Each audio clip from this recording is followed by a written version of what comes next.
I would say what we politely call gender ideology, and I might add feminism in there.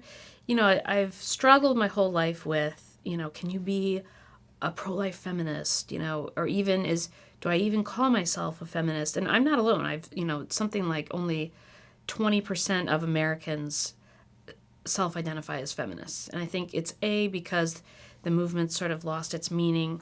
But I've genuinely come to believe that feminism is a political lie. That, what the first wave of so-called feminism, those women were actually, that was a civil rights movement.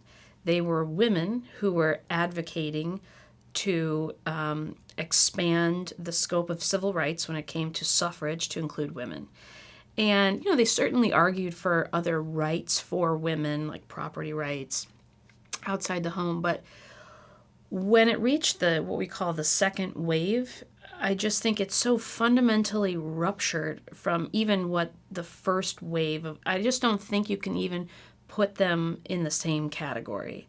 And that was where we really see the argument that our sex is a construct, some people call gender sex is a construct, that, and this is what I argue in my book, is they basically made the argument that for men and women to be equal, women had to be more like men.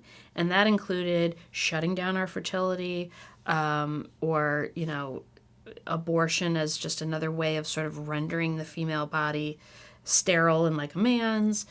And I think that set our culture on on a track that has been so profoundly destructive to women that now if you are a successful woman and you don't agree part and parcel with everything that comes out of gender ideology or what they call feminism, you're a threat.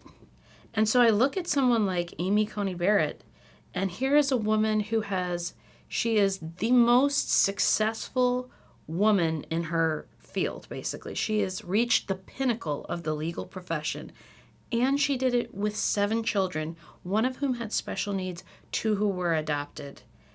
And she was nothing but a threat. And the way that the culture, and when I say the culture, I guess I mean like the elites who drive the conversation in the media, in the universities, the way they couldn't even find one thing to praise her for just shows you what a lie it is.